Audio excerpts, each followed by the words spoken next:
Donc là j'ai fait comme ça.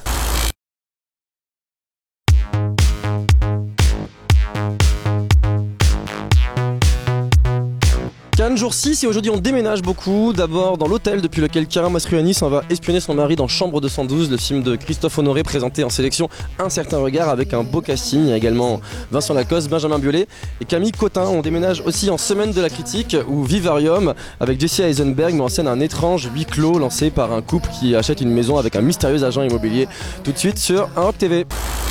Aujourd'hui, on va parler de Chambre 212, le nouveau film de Christophe Honoré qui est présenté à Un certain regard. Le film commence par une séparation entre un couple qui est incarné par Chiara Mastroianni et Benjamin Biolay. Elle, plutôt que de se confronter à une dispute, elle décide de prendre ses affaires et de s'installer dans l'hôtel qui est juste en face de son appartement. Une fois seule dans cette chambre, Maria va se retrouver envahie par ses souvenirs qui vont être incarnés par de vrais personnages et elle va essayer comme ça de faire un peu le point sur sa vie. Christophe, c'est ça que je trouve génial avec lui, c'est que tout de suite on reconnaît son univers avec ses dialogues et tout ça, là encore plus quoi.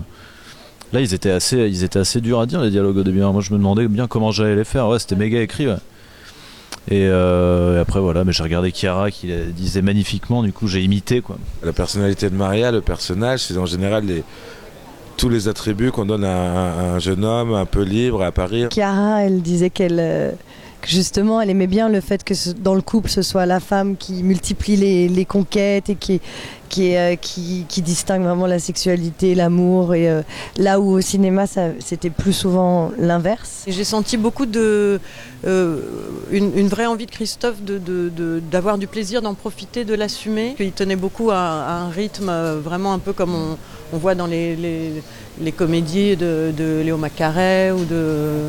Enfin, d'ailleurs, quand même, son personnage de référence, c'était toujours de Cary Grant. Moi, je m'inspirais d'un type qui s'appelle Christophe Honoré, un petit peu dans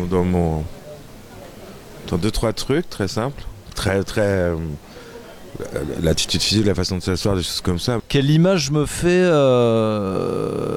de Chiara à 20 ans? J'avoue, je sais pas trop. J'ai une image un peu de cinéma d'auteur extrêmement exigeant des années 90, les 90s à plein nez quoi. Benjamin, il a un peu 20 ans hein, quand même encore. Je vois beaucoup de jeunesse en lui. À plein de niveaux. Et Vincent, c'est marrant parce que bon, c'est vrai qu'il est plus jeune que nous, mais en même temps, comme il a commencé très jeune, il a quand même déjà presque des trucs d'acteurs un peu plus âgés qu'il n'est lui, quoi. Moi, c'est pareil. Ouais, en plus, la première fois que je l'ai vu, elle avait pas loin de 20 ans. Ouais. Donc oui, on s'est vu à 20 ans et je vois pas tellement de différence. Non, mais c'est vrai. C'est un film que je trouve d'une grâce inouïe. Les comédiens sont vraiment formidables.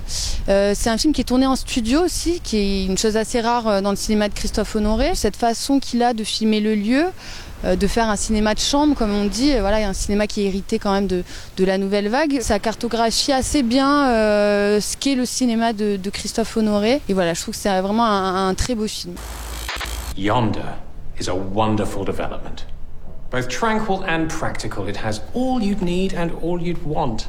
And as for the prices, it's no wonder these houses are getting snapped up. Before that were like dystopian kind of movies, but with very kind of heavy-handed political metaphors. Whereas this movie I thought was so abstract and creative and emotional. You know, it was not a reaction to, some kind of, current political problem, but rather this kind of nightmarish fever dream about what happens to people when they are transitioning into adulthood, buying a house together, having a child, sustaining a marriage. I know what you guys are thinking. Suburbia.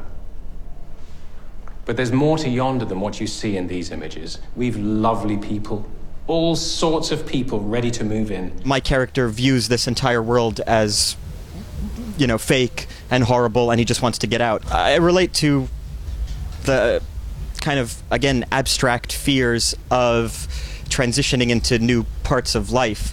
I can't relate to the specific circumstances because they're not real and they're exaggerated versions of terrifying things.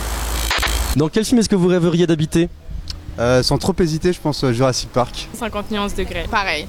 Pourquoi? Avec Monsieur Grey quand même. Hein. Ghost Dog by Jim Jarmusch. Hook. Pourquoi?